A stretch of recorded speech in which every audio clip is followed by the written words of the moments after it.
i-share ang aking karanasan at sana po magustuhan ninyo. Sana wag nyo rin po akong i-bash.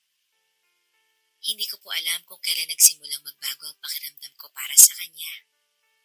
Si Raul, kumpare ko, kaibigan ng asawa ko, at ama ng inaanak kong si Anton. Simple lang dapat ang lahat. Magkaibigan lang kami. Pero isang tag-araw ang bumago sa lahat. Buwan yun ng Abril, mainit. Nakakabaliw ang sikat ng araw at ang amoy ng chlorinated water. Nagplano kami ng isang summer swimming sa private pool sa May Tanay. Tradisyon na naming magbabarkada tuwing summer. Kahit nasa abroad si Leo, ang asawa ko, pumunta pa rin ako. Hindi ko gustong mapag-iwanan at gusto ko rin magpakasaya kahit isang araw lang para naman mabawasan ng lungkot at sa gabi-gabing pag-iisa.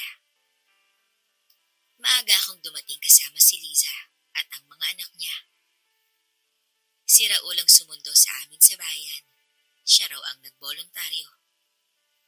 Wala akong naramdaman noong una. Normal lang ang lahat.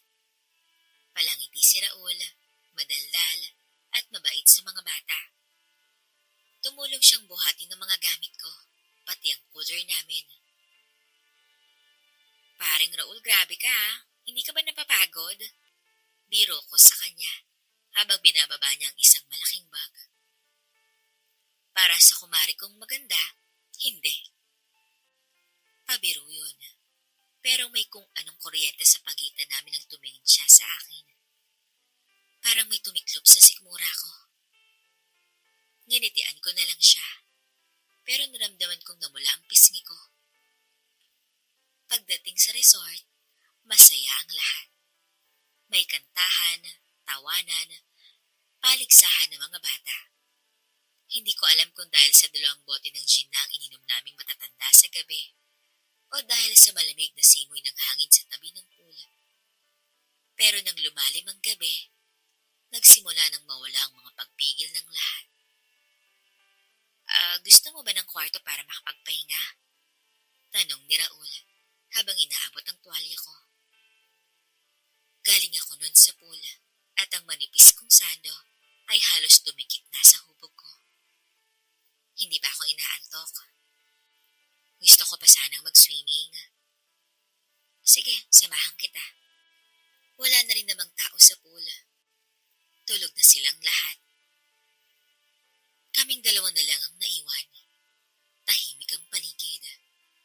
Walang ingay kundi ang tunog ng mga tubig at kuliglig. Walang pang itaas nun si Raul. Kitang-kita ko ang matipuno niyang dibdib. Kaya hindi ko maiwasan na hindi mapatingin.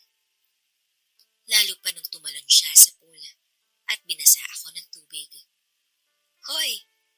Sigaw ko habang tumatawa. Tara na! Anyaya niya. Sumama naman ako. Wala na akong pake kung gabi na, kung basa ang buhok ko, o kung kita na ang halos buong hubog ko. Ang gusto ko lang ng sandaling yon ay maramdaman ko ulit na babae ako. Hindi lang asawa, hindi lang ina. Habang lumalangoy kami sa ilalim ng buwan, dumulas ang mga salita. Napag-usapan namin si Leo, ang trabaho niya sa Canada, kung gaano siya kadalas tumawag, at kung gaano siya kadalang magpadala ng pera. Hindi ka ba nalulungkot, Mare? Tanong ni Raul habang nakahawak sa gilid ng pool. Lagi, pero nasanay na rin siguro. Kung ako ang asawa mo, hinding-hindi kita iiwan. Bulong nito sa akin. Ramdam kong tumayo ang balahibo ko sa leeg. Tumigil ang mundo ko sa sandaling yun. Raul, mahina ang boses ko. Hindi ko alam kung para pigilan siya o ang sarili ko. Lumapit siya ng dahan-dahan hanggang sa magkalapit na ang aming muka. Amoy ko ang pabango niyang mahalimuyak kahit basang-basa siya. Napapikit ako ng haplusin niya ang pisngi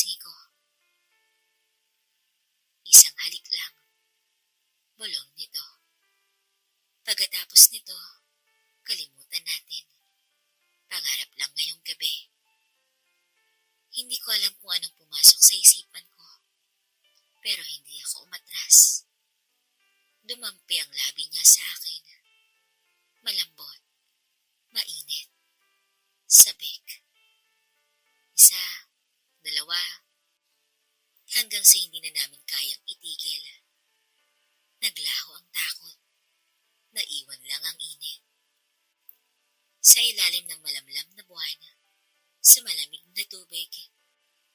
Ang bawat halik, bawat buntong hininga, damang-dama ko. Nang gabing yon, tinangay kami ng tukso. Dinala kami ng damdaming matagal nang nakatago. Sa silid ng resort, habang tulog ang lahat, sinarado namin ang pinto at binuksan ang damdamin. Hindi ko makakalimutan kung paano niya ako tinitigan. Para akong mahalagang bagay na ayaw niyang bitawan. Tinanggal niya ang nakabalot sa akin na para bang may paggalang at hindi pagmamadali. Matagal na kitang gusto, Mare. Bulong nito. Pero alam kong mali. Mali nga. Sagot ko sa kanya. Pero hindi ko siya pinigilan. Hanggang sa sinunggaban niya na ako. Hindi na rin ako nakapagpigil. Hanggang sa naging mainit na ang mga tagpo. Pareho kaming mainit ni Raul. At ilang sandali pa ay naabot na rin namin ang sukdungan. Kinabukasan ay parang walang nangyari. Walang nagbago sa kilos namin sa harap ng mga tao. Pero sa loob-loob ko, may bumangon ng damdamin na hindi ko alam kung matatawag bang pagmamahal o pagnanasa.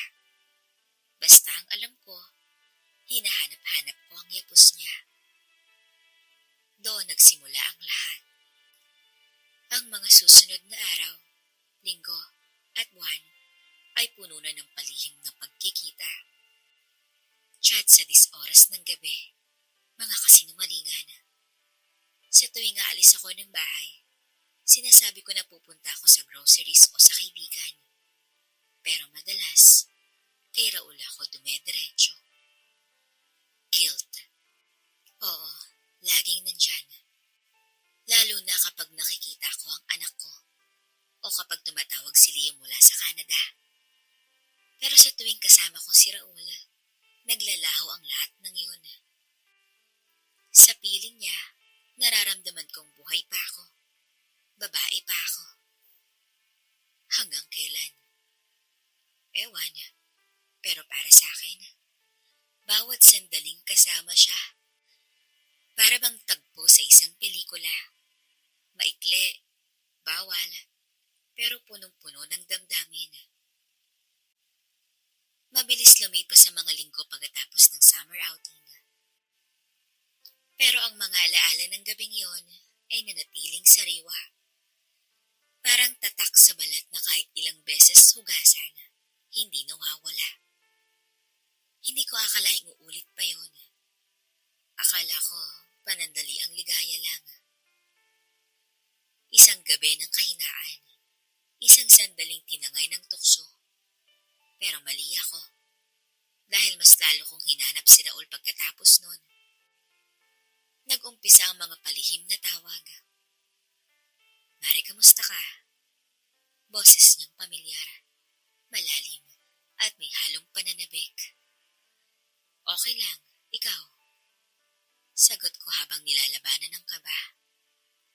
Kahit paulit-ulit na, lagi pa rin akong kinakabahan kapag naririnig ko na ang tinig niya. Para bang tinatanggal niya ang lahat ng muwang ko. Pwede ba kitang makita? Kahit saglit lang. May pasok ang mga bata mamaya. Pero pwede akong lumabas hanggang 3:00. Ganito kami nagsimulang magkita. Sa mga motmot sa labas ng bayan. Sa likod ng mga tinted na bintana ng sasakyan niya. Sa mga tahimik na lugar kung saan hindi kami mapapansin. Sa bawat tagpo, lalong lumalim ang damdamin. Hindi na lang siya basta kumpare. Hindi na lang siya pahinga. Siya na ang naging kanlungan ko. May isang araw pa na hindi ko makakalimutan. Habang nakahiga kami sa isang mumurahing hotel, habang magkahawak ang kamay, nagtanong ito.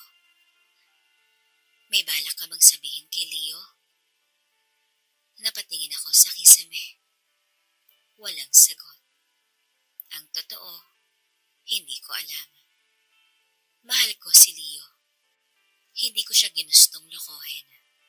Pero sa bawat araw na lumilipas, unti-unting napapalitan ng pagmamahal ng pagod, lungkot, at kawalan.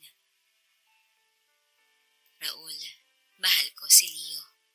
Pero hindi ko na alam kung sapat pa yun. Hindi siya agad sumagot. Hinaplos niya lang ang buhok ko. Saka bumulong.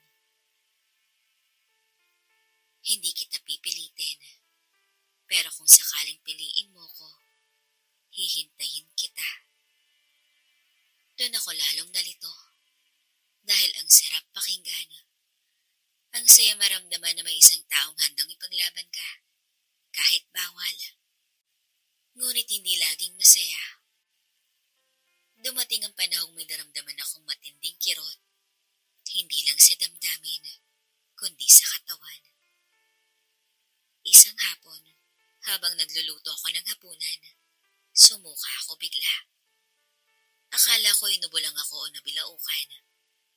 Pero ilang araw na akong hilo at pagod. Napansin na rin ang panganay kong anak. Ma, buntis ka ba ulit? Napatawa ako ng pilit. Hindi siguro.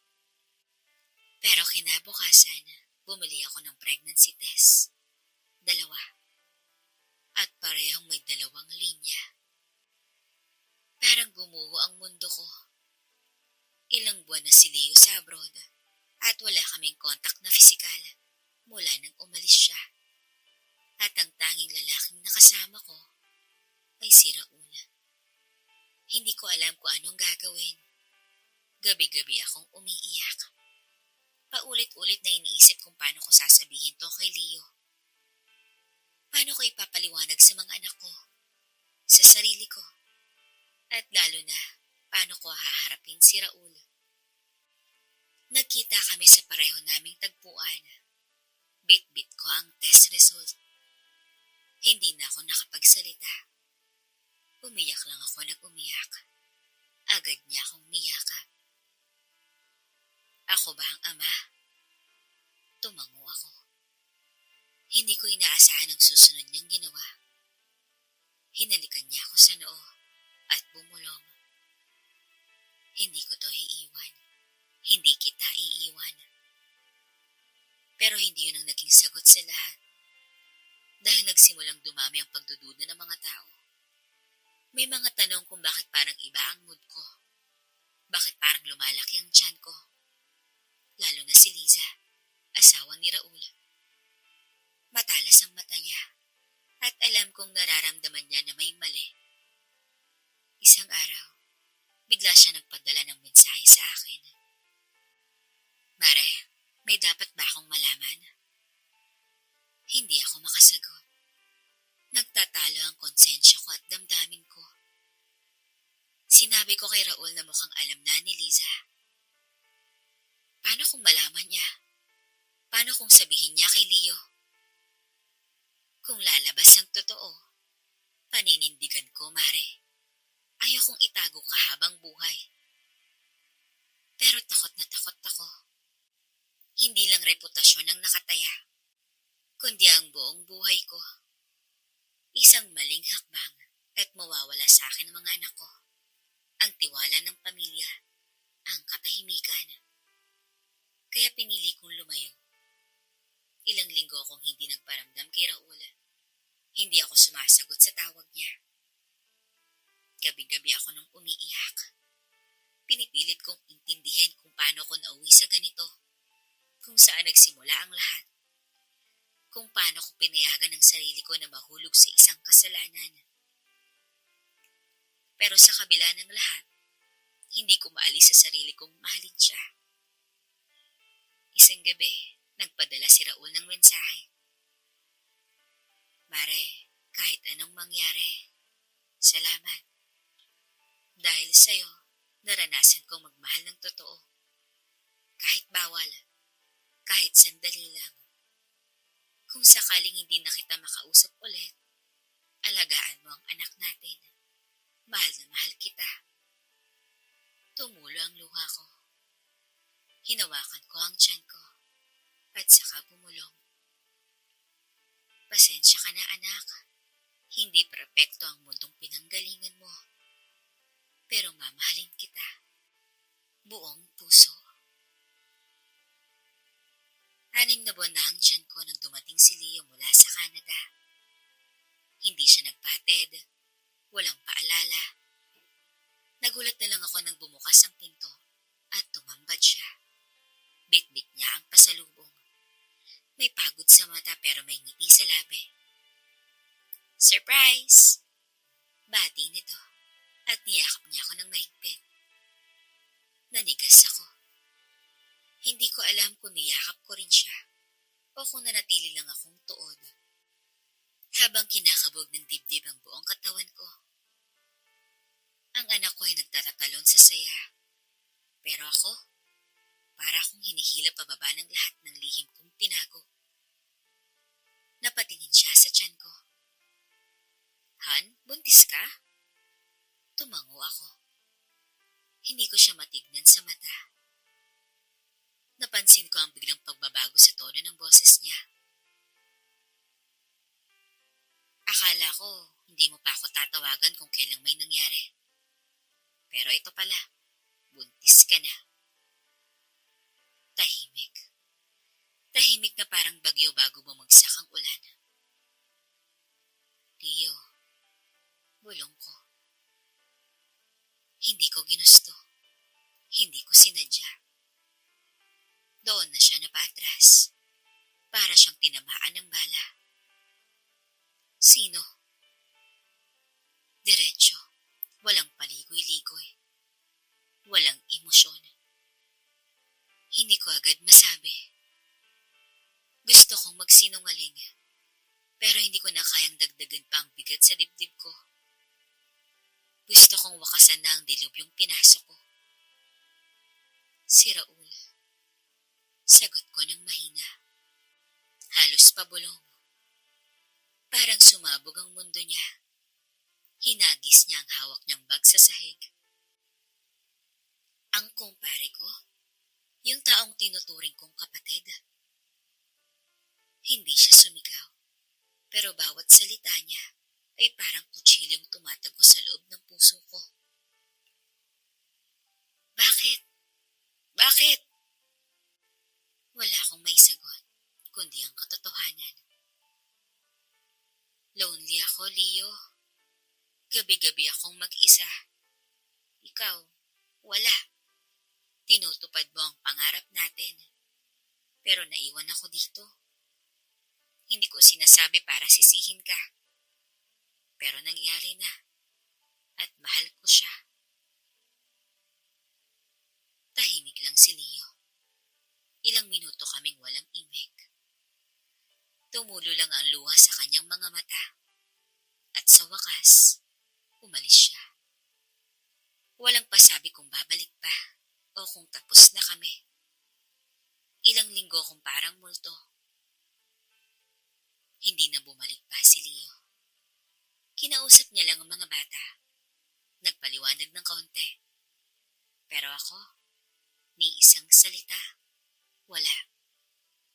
Kinausap ako ng mga magulang ko, ng biyanan ko. Lahat sila galit. Lahat sila nadismaya. At si Raul, iniwan din si Liza. Walang gulo, walang iskandalo. Pero sinabi niya ang totoo. Aminado siya na siya ang ama ng bata. Umalis siya sa bahay nila at nanirahan mag-isa sa maliit na paupahan sa kabilang bayan. Pilit niya akong kinukumbinsi na magsama na kami. Pero paano? Paano ka bubuo ng bagong buhay kung wasak na wasak ang lumang mundong iniwan mo? Nanganak ako sa buwan ng Disyembre. Isang batang babae. Maputi, maitim ang buhok, matangos ang ilong. Kamukhang kamukha niya si Raul. Walang duda. Hawak ko siya habang umiiyak ako. Hindi ko alam kung luha ng saya o luha ng konsensya. Ang alam ko lang, sa mga mata niya, nakita ko ang bagong panimula. Si Raul ay laging nandyan. Sa ospital, sa bahay, tuwing may pangangailangan. Tahimik lang siya. Hindi siya nagpaparamdam ng pressure. Pero ramdam ko sa mga kilos niyang paninindigan. Patawad, Mare. Minsan niyang saad habang pinapalitan ng lampi ng anak namin. Kung nasira ko ang buhay mo, umiling ako. Hindi lang ikaw ang may kasalanan. Pareho tayong bumitaw. Taon ang lumipas bago natutong tumanggap ang mga tao. Dumaan kami sa panlalait, sa chismis, sa panghusga. Pero tumahimik din ang mundo. Sa huli, tao pa rin kami. May damdamin, may kahinaan, pero may kakayahang magmahal at magpatawad. Hindi ko na binalikan si Leo. Hindi rin siya bumalik sa amin. Pero nagpapadala siya ng suporta para sa mga anak naming dalawa. Hindi kami nagkausap muli ng mahaba. Pero naiintindihan kong pinili niyang lumayo para makalimot. Ako at si Raul, hindi kami naging mag-asawa. Pero naging magulang kami sa batang babae na bunga ng aming kasalanan at pagmamahal. Nagdesisyon kaming itago sa bata ang buong katotohanan hanggang sa kaya niya na itong maintindihan. Para sa kanya, kami ang kanyang nanay at tatay. At sa kabila ng lahat, mahal na mahal namin siya. Sa gabi, habang natutulog siya sa tabi ko, bumubulong ako sa dilim. Pasensya ka na, anak. Sana pagdating ng araw, maintindihan mo. Hindi perpekto ang kwento natin, pero totoo.